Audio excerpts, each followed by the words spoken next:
Hello दोस्तों। आज मैं आपके लिए एक बहुत ही इंटरेस्टिंग और रोमांटिक ड्रामा लेकर आई हूँ जिसमें हम एक मासूम और प्यारी लड़की को देखेंगे जिसे हर कोई बुली करता है। कॉलेज में भी सब उसका मजाक उड़ाते हैं। उसकी अपनी सिस्टर भी उसे तंग करती है और उसे एक झूठे केस में फंसाकर 2 साल के लिए जेल भेज देती है। उसके अपने मॉम डैड भी उसका साथ नहीं देते। हमारी हीरोइन इन सब से इतना ज्यादा परेशान हो जाती है कि वो सुसाइड करने का प्लान करती है। लेकिन फिर उसकी लाइफ में एंट्री होती है हमारे हीरो की। वो हीरोइन की लाइफ पूरी तरह चेंज कर देता है और जिस किसी ने भी उसे परेशान किया था वो उन सबको बहुत बुरी सजा देता है। दोस्तों, इस कहानी में रोमांस और किसिंग सीन की भरमार है। तो अगर आपको हॉट और इंटेंस ड्रामा पसंद है तो ये वीडियो आपके लिए एकदम बेस्ट होने वाला है। ड्रामा की स्टार्टिंग में हम एक क्यूट सी लड़की सिया को देखते हैं जो कि हमारी ड्रामा की फीमेल लीड है। सिया शांगवान यूनिवर्सिटी की टॉपर है। साथ ही वो एक होटल में वेट्रेस की जॉब भी करती है। वहीं पर हम मिस्टर शेन को देखते हैं जो इस सिटी के सबसे रिचेस्ट बिजनेसमैन हैं। वो यहाँ पर सिया की सिस्टर सिसी को देखने के लिए आए होते हैं। लेकिन जैसे ही उनकी नजर सिया पर पड़ती है वो उससे बहुत ज्यादा अट्रैक्ट होने लगते हैं। अब सिया उन्हें टी सर्व करने लगती है। तभी सिसी मिस्टर शेन को अपना इंट्रोडक्शन देने लगती है और बोलती है कि इस साल मैंने शांगवान यूनिवर्सिटी में टॉप किया है। अब जल्द ही डैड मुझे कंपनी में सीईओ की पोस्ट देने वाले हैं। सिया ये सब सुनकर सोचती है कि ये चुड़ैल एक नंबर की झूठी है। इसने मेरा यूज करके एग्जाम क्रैक किया है और अब सबके सामने शो ऑफ कर रही है। सीसी मिस्टर शेन को इम्प्रेस करने में कोई कसर नहीं छोड़ती। लेकिन मिस्टर का ध्यान तो सिर्फ सिया पर होता है। मिस्टर शेन सिया की ओर देखते हैं और अपना इंट्रोडक्शन देने लगते हैं और बोलते हैं कि मैं अभी 30 साल का हूँ लेकिन मेरा स्टेमिना काफी ज्यादा है और मैं एक रात में 7 बार ट्राई कर सकता हूँ। ये सुनकर सिया सोचती है कि मिस्टर शेन यहाँ पर सिसी को देखने आए हैं, फिर ये सब मेरी तरफ देखकर क्यों बता रहे हैं। अब वो मिस्टर शेन के सामने वो सब रखकर वहां से जाने लगती है। तभी मिस्टर शेन उसे रोककर बोलते हैं कि तुम मुझे अपने हाथों से टी सर्व करो। अब सिया आगे बढ़ती है। उतने में सिसी सिया को रोककर खुद मिस्टर शेन को सर्व करने लगती है। लेकिन तभी मिस्टर शेन का असिस्टेंट सिसी को रोक देता है और बोलता है कि मिस्टर शेन ने ये काम सिया को कहा है तो उसे ही ये करना चाहिए।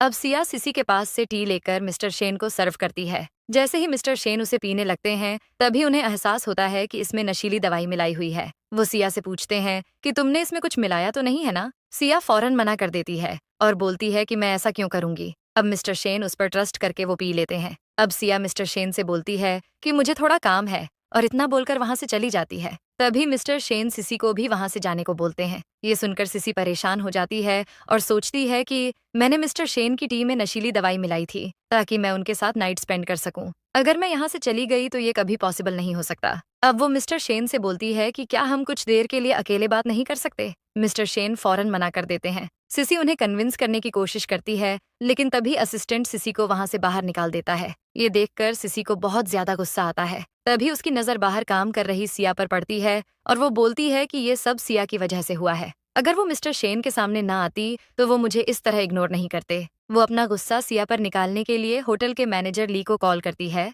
और उसे सिया को बुली करने को बोलती है। रात को जब सिया अपने काम खत्म करके घर जा रही होती है तभी उसे चक्कर आने लगते हैं और तभी मैनेजर ली उसके सामने आ जाता है। सिया मैनेजर ली से पूछती है कि आप यहाँ पर क्या कर रहे हो। तभी मैनेजर ली सिया का हाथ पकड़ लेता है और बोलता है कि डार्लिंग, मैं तो यहाँ पर तुम्हारे लिए ही आया हूँ। सिया को कुछ भी समझ नहीं आता। तभी मैनेजर उसके गाल को टच करते हुए बोलता है कि मैं काफी दिनों से इस दिन का वेट कर रहा था, फाइनली आज मुझे मौका मिल ही गया। वो सिया से बोलता है कि अगर तुम मुझे आज रात खुश करोगी तो मैं प्रॉमिस करता हूँ कि मैं तुम्हारा पूरा ध्यान रखूंगा, फिर तुम्हें ये वेट्रेस की जॉब भी नहीं करनी पड़ेगी। और फिर वो उसके किस करने की कोशिश करता है। तभी सिया उसे किक मारकर वहां से भाग जाती है। मैनेजर ली भी उसके पीछे जाता है। दूसरी तरफ हम मिस्टर शेन के असिस्टेंट को देखते हैं जो सोच रहा होता है कि मिस्टर शेन को उस लड़की में ऐसा क्या दिख गया जो वो उसके पीछे इतने लट्टू हो गए हैं। उतने में सिया वहां पर भागते हुए आती है और असिस्टेंट से हेल्प मांगती है। असिस्टेंट सिया को मिस्टर शेन के कमरे में भेज देता है। अब जैसे ही सिया अंदर आती है उस पर ड्रग्स का असर होने लगता है और वो सीधा जाकर मिस्टर शेन के ऊपर गिर जाती है। ये देखकर मिस्टर शेन सिया से बोलते हैं कि तुम उतनी मासूम भी नहीं हो जितना मैं सोच रहा था। पहले तो तुमने बड़े ही चालाकी से मेरी टी में ड्रग्स मिलाया और अब चुपके से मेरे कमरे में आकर मुझे सिड्यूस करने की कोशिश कर रही हो। जिस पर सिया बोलती है कि पता नहीं मुझे क्या हो रहा है, मुझे अचानक से बहुत ज्यादा हॉट फील हो रहा है। तभी मिस्टर शेन उसे पकड़कर किस करने लगते हैं और बोलते हैं कि मैं अभी तुम्हारी सारी गर्मी उतारता हूँ। लेकिन तभी सिया उन्हें रोक देती है और बोलती है कि मैंने खुद से प्रॉमिस किया है कि मैं शादी से पहले ये सब नहीं करूंगी। ये सुनकर मिस्टर शेन सिया से बोलते हैं कि अगर मैं बोलूं कि मैं तुमसे शादी करना चाहता हूँ तब भी तुम मुझे मना करोगी। ये सुनकर सिया फौरन मिस्टर शेन के पास आती है और मिस्टर शेन से पूछती है कि क्या आप सच में मुझसे शादी करना चाहते हो। तभी मिस्टर शेन उसे बेड पर गिरा देते हैं और उसके नेक पर किस करने लगते हैं। उसके बाद वो बहुत ही रोमांटिक तरीके से सिया के लिप्स पर किस करने लगते हैं। अब सिया भी फुल मूड में आ जाती है और फिर वो दोनों साथ में इंटीमेट होते हैं। Next morning mister Shane Siya का ब्लड देखकर समझ जाते हैं कि सिया अब तक वर्जिन थी। वो बहुत ज्यादा खुश होते हैं और उसके माथे पर एक प्यारी सी किस करते हैं। उसके बाद वो उसके हाथ पर अपना नंबर लिखकर वहां से चले जाते हैं। बाद में जब सिया की आंख खुलती है तो उसे रात का सीन याद आता है और वो बहुत ज्यादा अपसेट हो जाती है। वो सोचती है कि कल रात नशे में मैंने एक स्ट्रेन के साथ अपनी वर्जिनिटी लूज कर दी। अब जल्दी से कपड़े चेंज करके वहां से बाहर निकलती है। दूसरी तरफ असिस्टेंट मिस्टर शेन को कॉल पर बोलता है कि बॉस, आपको जो लड़की पसंद है मुझे वो कुछ ठीक नहीं लगती। मुझे पता चला है कि वो लड़की कल ही जेल से छूटी है। वो 2 साल तक जेल में किसी क्राइम के चलते अपनी सजा काट रही थी और मैंने ये भी सुना है कि उसके पेरेंट्स ने उसकी ग्रैंडमा की डेथ के बाद उसे घर से भी निकाल दिया था। इसलिए मुझे लगता है कि आपको अपना माइंड चेंज करना चाहिए क्योंकि वो लड़की आपके लायक नहीं है। जिस पर मिस्टर शेन असिस्टेंट से बोलते हैं कि उस लड़की के साथ जरूर कुछ गलत हुआ होगा, मुझे उसके बारे में सारी डिटेल निकाल कर दो। दूसरी तरफ हम सिया को देखते हैं जो कि अपने मॉम डैड के पास आती है। सिया के डैड उसे देखकर ही भड़क जाते हैं और बोलते हैं कि इतना सब होने के बाद तुम्हारी हिम्मत कैसे हुई हमारे घर पर आने की। तभी मॉम बोलती है कि तुम हमारी बेटी नहीं हो, इसलिए यहाँ पर तुम्हारी कोई जगह नहीं है। इसलिए तुम्हारे लिए बेहतर यही होगा कि तुम चुपचाप यहाँ से निकल जाओ। तभी सिया बोलती है कि मैं भी यहाँ पर आप लोगों से रिश्ता करने नहीं आई हूँ, मैं बस यहाँ पर ग्रैंडमा की डायरी लेने आई हूँ। ग्रैंडमा ने अपने आखिरी वक्त में मुझसे कहा था कि उस डायरी में उन्होंने मेरे लिए एक वसीयत लिखी है, इसलिए मैं बस उस डायरी के लिए यहाँ पर आई हूँ। तभी सिसी बोलती है, मॉम, आप इसे फौरन घर से बाहर निकाल दो, वरना इसके साथ हमारी फैमिली रेप्यूटेशन भी खराब हो जाएगी। ये एक नंबर की बदचलन लड़की है। मैंने कल रात इसे मैनेजर ली के साथ होटल रूम में देखा था। ये सुनकर सिया को बहुत ज्यादा गुस्सा आता है और वो सिसी से बोलती है कि वो तुम थी जिसने मुझे नशीली दवाई पिलाकर मुझे मैनेजर ली के साथ छोड़ दिया था। तभी मॉम सिया को एक जोर से थप्पड़ मारती है। तुम्हारी हिम्मत कैसे हुई सिसी के साथ ऐसी बात करने की? तुम्हारी चोरी पकड़ी गई है तो अब तुम उस पर इल्जाम लगा रही हो। तभी डैड बोलते हैं, तुम जैसी शेमलेस गर्ल हमारे यहाँ नहीं रह सकती, अभी यहाँ से निकल जाओ। सिया रोते हुए बोलती है कि आप लोगों ने कभी मुझ पर ट्रस्ट नहीं किया, हमेशा मुझे ही ब्लेम किया, मुझसे नौकरों की तरह काम करवाया जबकि सिसी को हमेशा प्यार किया। मुझे तो लगता है कि मैं आपकी बायोलॉजिकल डॉटर हूँ ही नहीं। अब मॉम सिया को कुछ बोलने ही वाली होती है कि उतने में वहां पर मैनेजर ली आ जाते हैं और उन लोगों से बोलते हैं कि मेरे पास तुम सबके लिए एक गुड न्यूज है। डैड फौरन मैनेजर ली के पास जाते हैं और बोलते हैं, जल्दी से बताओ क्या मिस्टर शेन ने सिसी से शादी करने का प्रपोजल एक्सेप्ट कर लिया है? मैनेजर ली बोलते हैं कि हाँ, आज मॉर्निंग में ही मुझे मिस्टर शेन के असिस्टेंट का कॉल आया था। उन्होंने कहा कि मिस्टर शेन को आपकी डॉटर पसंद है और वो उससे शादी करना चाहते हैं। ये सुनकर मॉम डैड तो बहुत ही ज्यादा खुश हो जाते हैं। तभी मैनेजर ली डैड से बोलते हैं कि मैंने आपका करवा दिया है, अब बदले में आपको सिया की शादी मुझसे करवानी होगी। डैड फौरन मान जाते हैं। सिया फौरन मना करती है और बोलती है कि मैं मैनेजर ली जैसे घटिया आदमी से कभी शादी नहीं करूंगी। लेकिन मॉम डैड सिया की एक नहीं सुनते और जबरदस्ती उसे शादी के लिए फोर्स करने लगते हैं।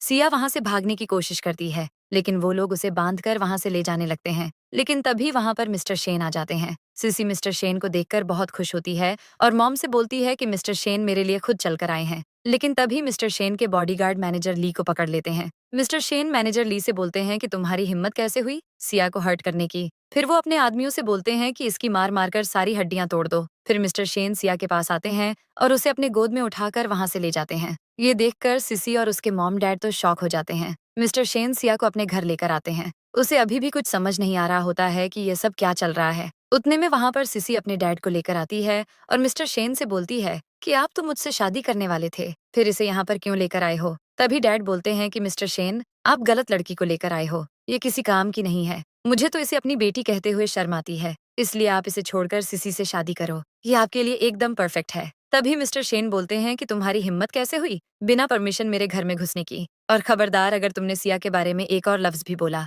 ये मेरी होने वाली वाइफ है, अगर इसे हर्ट करने के बारे में सोचा भी तो मैं तुम्हें मार दूंगा। और फिर वो उन सबके सामने सिया को किस करते हैं। ये देखकर सिसी को गुस्सा 7वें आसमान पर पहुंच जाता है और वो सिया को मारने के लिए आगे बढ़ती है। लेकिन तभी मिस्टर शेन उसे पकड़कर एक जोर से थप्पड़ मारते हैं और असिस्टेंट उन सबको घर से बाहर निकाल देता है। रात को सिया मिस्टर शेन के पास आती है और बोलती है कि ये सब क्या चल रहा है, मेरे तो कुछ भी समझ नहीं आ रहा है। जिस पर मिस्टर शेन सिया से बोलते हैं कि तुम मुझे पसंद हो और मैं तुमसे शादी करना चाहता हूँ। सिया मिस्टर शेन से बोलती है कि लेकिन हम दोनों एक दूसरे से बहुत ज्यादा अलग हैं। आप इतने रिच हो, आपको तो कोई भी लड़की आसानी से मिल जाएगी, फिर आप मुझ जैसी गरीब लड़की से शादी क्यों करना चाहते हो? मिस्टर शेन सिया से बोलते हैं कि भले ही तुम गरीब हो, लेकिन तुम्हारा दिल साफ है और इसीलिए मुझे तुम पसंद हो। तो सिया बोलती है कि लेकिन एक बार फिर सोच लो, कहीं बाद में तुम्हें अपने फैसले पर पछतावा ना हो। तभी मिस्टर शेन बोलते हैं कि उस रात तो तुम बड़ी कॉन्फिडेंस के साथ बोल रही थी कि तुम मुझसे शादी करना चाहती हो, फिर अब क्या हुआ? ये सुनकर सिया बोलती है कि तुम ये क्या बोल रहे हो? मैंने तुमसे ये सब कब कहा?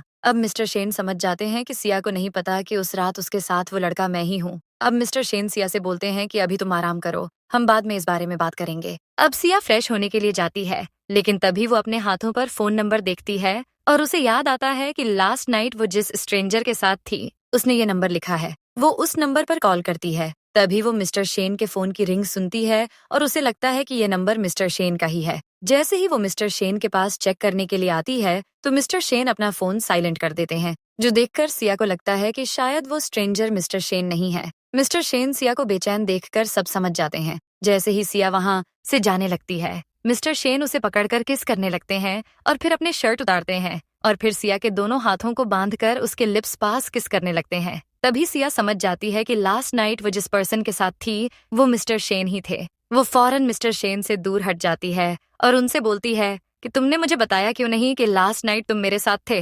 मिस्टर शेन सिया से बोलते हैं कि अच्छा हुआ तुम्हें सब याद आ गया। तभी सिया बोलती है कि तुमने ये ठीक नहीं किया, उस रात तो मैं भी नशे में थी, लेकिन तुमने जानबूझकर मेरे साथ वो सब किया। तो मिस्टर शेन बोलते हैं कि अरे उस रात मैं भी तो नशे में था, तुमने ही तो मुझे उस चाय में ड्रग्स मिलाकर दी थी। अब ये सुनकर सिया समझ जाती है कि ये सब सिसी की चाल थी, लेकिन मिस्टर शेन सिया से बोलते हैं कि अब जो हुआ उसे भूल जाओ और वैसे भी अब हमारी शादी होने वाली है।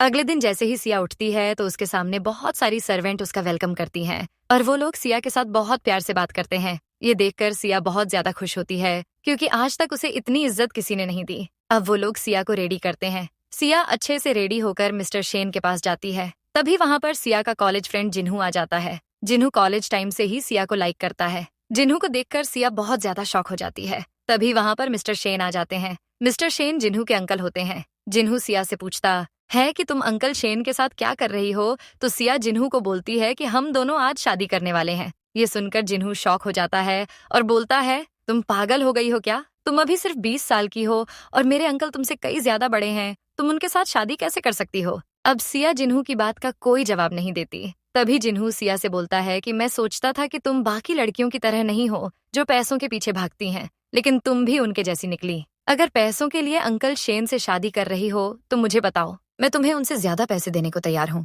ये सुनकर मिस्टर शेन को बहुत ज्यादा गुस्सा आता है और वो जिन्हू को पीटने लगते हैं और बोलते हैं कि सिया मेरी होने वाली वाइफ है, इसलिए उसके साथ सोच समझ कर बात करना। फिर वो जिन्हू के सामने सिया को किस करते हैं और जिन्हू से बोलते हैं कि सिया भी मुझे लाइक करती है, इसलिए अब तुम्हारे लिए बेहतर होगा कि तुम उसे भूल जाओ। इसके बाद मिस्टर शेन सिया को लेकर मैरिज ब्यूरो आते हैं और फिर वो दोनों अपनी शादी रजिस्ट्रेशन करवाते हैं। बाहर आने के बाद मिस्टर शेन सिया को एक बहुत ही ब्यूटीफुल रिंग गिफ्ट करते हैं, जिसे देखकर सिया बहुत ज्यादा खुश होती है। अगले दिन मिस्टर शेन की दादी जी घर पर आती हैं। तभी वो सिया को सब्जी काटते हुए देखती हैं और समझ जाती हैं कि ये वही लड़की है जिसके साथ मेरे पोते ने शादी की है। दादी सिया के पास जाती हैं और उससे बात करने लगती हैं, लेकिन सिया दादी को पहचान नहीं पाती और बोलती है कि आप कौन हो? मैंने आपको इससे पहले यहाँ कभी नहीं देखा। अब दादी सिया को झूठ बोलती हैं कि मैं इस घर की सर्वेंट हूँ। ये सुनकर सिया दादी से बोलती है कि आप इतने ओल्ड हो, फिर भी आपको काम करना पड़ रहा है। इस पर दादी सिया से बोलती हैं कि तुम मेरी फिक्र मत करो, मुझे ये सब काम करने में मजा आता है।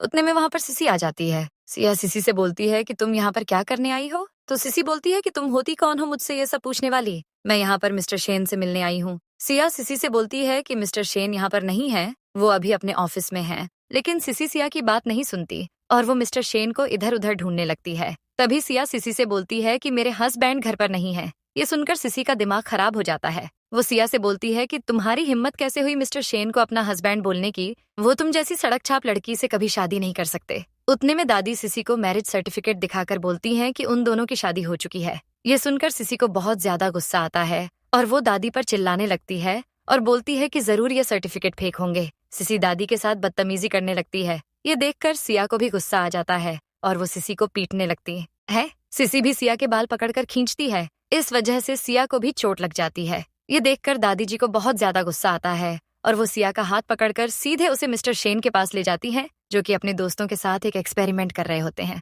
दादी मिस्टर शेन से बोलती हैं कि ये लड़की जबरदस्ती तुम्हारे घर में घुस गई और इसने तुम्हारी वाइफ को हर्ट करने की कोशिश की। ये सुनकर मिस्टर शेन को भी गुस्सा आ जाता है और वो अपने आदमियों को बोलकर सिसी को पकड़वा लेते हैं। उसके बाद वो सिया के सामने सिसी को बुरी तरह टॉर्चर करते हैं। सिसी सिया से माफी मांगती है और बोलती है कि मैं दोबारा ऐसा नहीं करूंगी, तो सिया मिस्टर शेन से बोलकर उसे छोड़ देती है। अगले दिन सिसी जिन्हू को लेकर सिया के पास आती है और सिया को उसकी डायरी दिखाकर बोलती है कि तुम कॉलेज टाइम से ही जिन्हू को लाइक करती थी, फिर अब तुम उसे कैसे छोड़ सकती हो। सिया की डायरी देखकर जिन्हू इमोशनल हो जाता है और तुरंत सिया को हक कर लेता है और बोलता है कि मुझे सिसी ने सब कुछ बता दिया है। मैं जानता हूँ कि अंकल शेन से शादी करना तुम्हारी मजबूरी थी, लेकिन अब तुम बिल्कुल भी टेंशन मत लो, मैं अब वापस आ गया हूँ। अब तुम्हें किसी भी चीज के लिए परेशान होने की जरूरत नहीं है। उतने में वहाँ पर मिस्टर शेन आ जाते हैं और वो जिन्हू से बोलते हैं कि मेरी वाइफ से दूर रहो। तभी जिन्हू मिस्टर शेन को सिया की डायरी दिखाता है और बोलता है कि सिया मुझे लाइक करती है, तुमसे शादी करना बस उसकी मजबूरी है, वो तुम्हारे साथ कभी खुश नहीं रह सकती।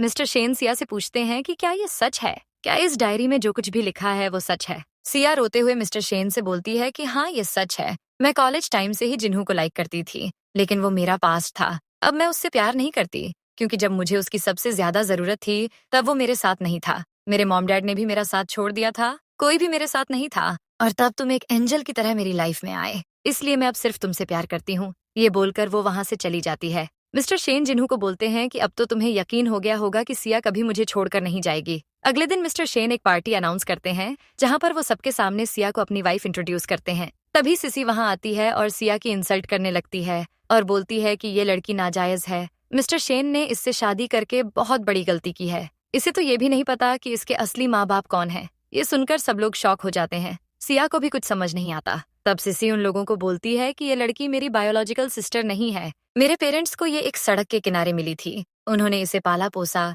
इसका ख्याल रखा और बदले में इसने उन्हें धोखा दिया। लोग बातें करने लगते हैं कि मिस्टर शेन इस शहर के सबसे रिचेस्ट पर्सन हैं, फिर वो एक नाजायज लड़की से कैसे शादी कर सकते हैं। ये सब बातें सुनकर सिया का दिल टूट जाता है। तभी मिस्टर शेन बोलते हैं कि सिया नाजायज नहीं है और वो सिया के रियल मॉम डैड को बुलाते हैं, जो कि डोंग ग्रुप के ओनर होते हैं। मिस्टर डोंग और उनकी वाइफ को देखकर सब लोग शॉक हो जाते हैं और बोलते हैं कि मिस्टर डोंग यहाँ पर क्या कर रहे हैं। तभी मिस्टर शेन बोलते हैं कि सिया मिस्टर डोंग और मिसेस डोंग की बायोलॉजिकल डॉटर है। सालों पहले इनके ही एक रिलेटिव ने बदला लेने के लिए सिया को किडनैप करके सड़क पर मरने के लिए छोड़ दिया था, लेकिन बाय चांस मिस्टर सॉन्ग ने सिया को बचा लिया ताकि वो उसे अपने घर पर नौकर की तरह काम करवा सके। सिसी की मॉम बोलती है कि ये सब झूठ है, सिया हमारी बायोलॉजिकल डॉटर है। लेकिन तभी मिसेस डोंग उन्हें पितरनिटी टेस्ट रिपोर्ट दिखाती हैं और बोलती हैं कि सिया हमारी बायोलॉजिकल डॉटर है, तुम लोगों ने सालों तक उसे हमसे दूर रखा। सिसी की मॉम सिया के पास आती है और बोलती है कि इन लोगों की बात मत सुनना, ये सब झूठ बोल रहे हैं, तुम मेरी ही बेटी हो। तभी मिस्टर डोंग उन लोगों को वार्न करते हैं कि मेरी बेटी से दूर रहो, वरना मैं तुम्हारा वो हाल करूंगा जो तुमने अपने सपने में भी नहीं सोचा होगा। मिस्टर शेन सिया को बोलते हैं कि ये तुम्हारे रियल मॉम डैड हैं, ये सालों से तुम्हें ढूंढ रहे थे। मिसेस डोंग अपनी बेटी से मिलकर बहुत ज्यादा खुश होती हैं और बोलती हैं कि आज के बाद मैं तुम्हें एक पल के लिए भी अकेला नहीं छोड़ूंगी। सिसी को ये देखकर बहुत ज्यादा गुस्सा आता है और वो एक चाकू लेकर सिया पर हमला कर देती है, लेकिन तभी मिस्टर शेन आगे आकर उसे एक जोर से किक मारते हैं और फिर गार्ड उन सबको पकड़कर वहां से ले जाते हैं। अब मिस्टर शेन सबके सामने सिया को प्रपोज करते हैं। सिया बहुत ज्यादा खुश होती है और फिर वो दोनों एक दूसरे को किस करते हैं और यहीं पर हमारा ये ड्रामा एंड होता है।